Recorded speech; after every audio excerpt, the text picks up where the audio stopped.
Chapter 2 Episode 17, Fight Over, Fight Ongoing. The battle continued with several turns resting and healing the injured, until the goblins finally stopped coming at over the 2,000 mark. Thanks to the efforts of healers and healing slimes, there were no serious injuries among the adventurers, but there were so many goblin corpses along the front line there was no space to stand. Then suddenly, 4 men appeared through space magic. "What's the status here, everyone? Sorry we took so long. What is the situation? It looks like everything's okay. Wow, there's a ton of corpses here too.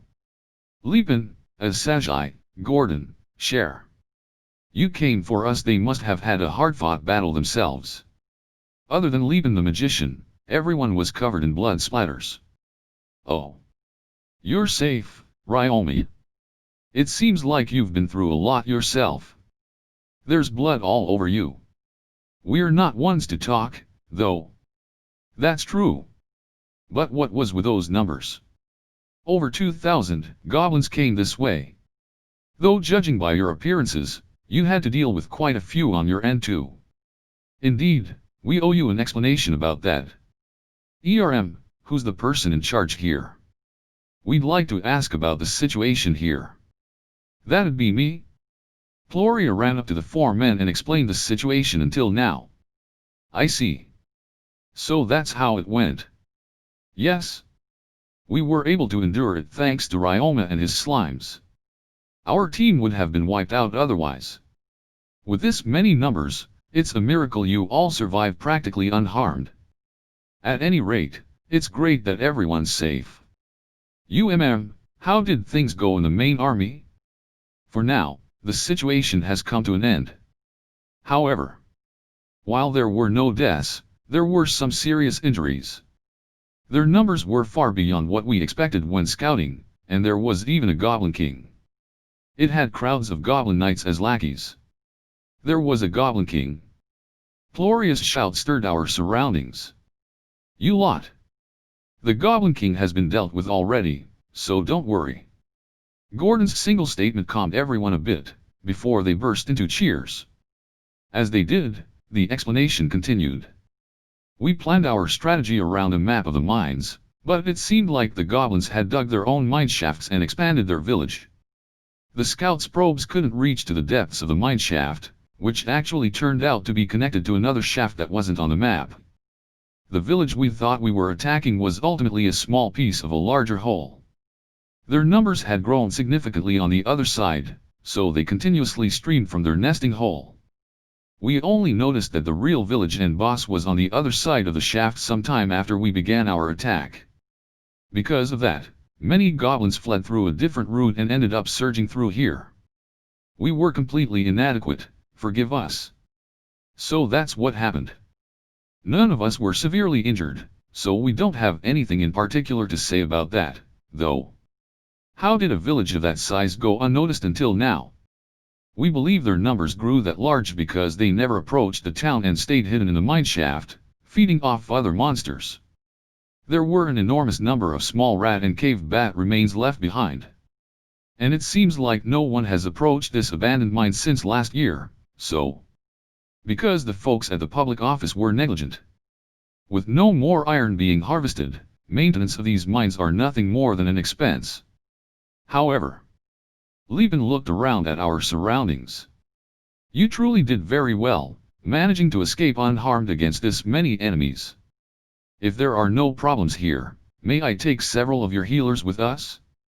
I'd like to get the injured on the other side treated." "I understand. Anyone with healing magic and enough energy left, gather up." 4 people including me stepped forward at Floria's words. "Unfortunately, 3 is the maximum number of people I can take with space magic. I'd have to ask one of you to make your own way there. In that case, I'll stay back. I've started learning space magic myself recently, so I'll catch up in no time." "That's good to hear. Lipin. Are you able to take a few more things? As long as they aren't very large." Hearing that, I called forth my 2 healing slimes. "Then please take these 2 slimes." I can still only teleport myself. I understand. But what type are they?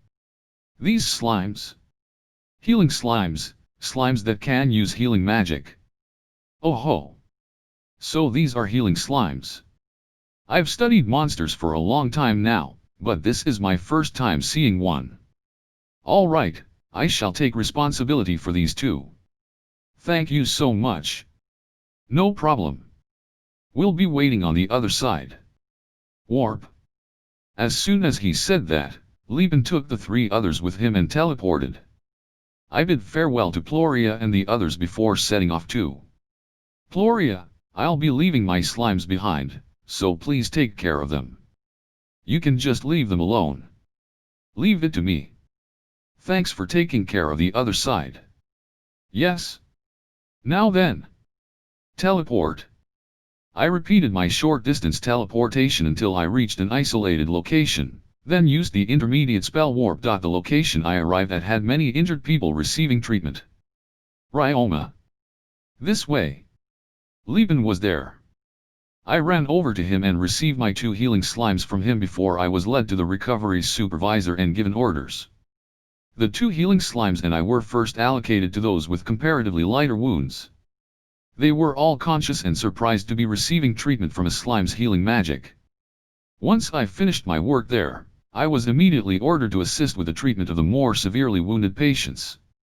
Since I was running low on magic energy, I drank the magic recovery potions I received from Surge the other day as I went about treating patients. There were only a few people who were wounded to a life-threatening level, but those people were bleeding profusely and being taken care of by several healers with the intermediate healing magic high heal. The wounds were too big for us to treat, but I helped out all the same, as it would provide temporary relief. I distributed a few of my potions on hand to the other healers as well. Gah! We had to stop the bleeding as soon as possible. If the magic stopped, the person before me would be closer to death. The bustling movement here was on par with a battlefield. There was no time to think. As I silently continued giving treatment, someone looking after a different patient to me suddenly yelled out loud. "That's wrong. Do you need assistance?" The man who was healing the same patient as me shouted back. And no. There's no problem here. The slime assisting us here suddenly used high heal, so we were surprised. What? My healing slime. The healing slime should only have been able to use heal, though. It's never used anything else before. When the man heard their answer, he looked to me as though asking if my slimes could really use high heal. I think they only learned it just now. I've never seen them use it before. The more help, the better. And with that, we returned to healing. Not too long after, a different person looking after another patient also yelled when the other healing slime started using that spell. It was an unexpected development, but it was a success. Process aside, their treatment efficiency rose dramatically, and with a large number of magic recovery potions I retrieved from my item box, we somehow succeeded in healing the patient. He would still need some time before he could get back on his feet, but his life was no longer in danger. With the urgency of treatment slightly relieved, I appraised the healing slime's skills to find its healing magic skill had risen to level 3. Additionally, when I looked at my own status board, I found I was now level 2. Suppose using it that much would raise it. I was suddenly surrounded by over 10 people, thanking me profusely through my confusion. Apparently we had healed a friend of theirs. They insisted through their tears and crying that their friend would have died if it hadn't been for me, my healing slimes, and my potions. While I was troubled for a response, the guildmaster wandered over and let me escape with a message to pass to the ambush team. The message was to gather before the mine entrance. Thanks. Expressed my gratitude for the guildmaster's actions in my heart, and hurried back to the ambush team. Once all the adventurers that could move gathered before the mine entrance. Good work today. It was a bigger job than expected, but that means your rewards will increase accordingly. The guildmaster announced as he appeared, receiving cheers. The minimum reward for this job has been raised to 1 large silver coin for everyone. The cheers grew louder at that. especially among the G-rank adventurers. One large silver coin was 5,000 suits, enough to live on for 50 days. They had probably never received such a high reward before. Anyone with complaints? No? Good. It's still early in the day, but you can all go home after cleaning up the goblin corpses. That was when the guildmaster looked at me as though he remembered something. That's right, Ryoma. What is it? You said you were buying the bodies of the monsters, but you can have the goblins for free? I'm very grateful to receive them, but are you sure I can have them for free? There are no profitable parts to a goblin, after all. Is everyone fine with that? There were many adventurers around me that were unaware I was the one buying the monsters and reacted in surprise, but no one objected. There were even people who appreciated the less effort required on their part. Normally they would have been disposed of by incineration, so the fire magicians wouldn't have enjoyed being sought for their fire magic when they were low on energy as it was. Then I shall gladly receive them. I'll let the slimes eat their fill as their reward. But I felt bad for simply taking them, so I'll offer a cleaner slime bath to anyone who wants one later as a service. The adventurers returned to their posts and I returned to the ambushed team too. I retrieved my acid slimes that had reabsorbed their acid and threw all the goblin corpses into the remaining pit for my sticky and poison slimes to eat their fill. This way, the poison slimes could determine the goblins that had died from poison and eat those, while the sticky slimes ate the rest. I ordered my scavenger slimes to eat the blood and body parts remaining on the ground, and once they were done there wasn't a trace left. Wouldn't this be the perfect way to conceal evidence of a crime? Better make sure it never fell into the wrong hands. Well, I had no intention of giving them to anyone anyway. Now, just one job left. While the slimes had been feeding, I first taught the E, F, and G rankers about the abilities of the cleaner slimes and then demonstrated on myself. After I showed them how my body, equipment, and clothes were rid of all dirt and scents, the number of people interested surged. In fact, all of them said they wanted to try it. After the 11 cleaner slimes had cleaned everyone up, we waited for the slimes in the pit to finish eating before heading to the main team in the goblin's nest. There were several piles of goblin corpses left around, so we disposed of those and cleaned the equipment and people again. The scavenger slimes once more ate the dirt on the floor and around the goblin's nest. As with before, the cleaner slime baths were extremely popular due to how difficult it was to wash off goblin blood and scents. Once everything was disposed of, we were dismissed to return via horse carriage. My slimes and I rested from a distance as we watched the adventurers do that. By feeding the goblins to the slimes today, the poison, acid, and cleaner slimes were ready to split again. However, I had no magic energy to form contracts, so I was waiting for that to recover.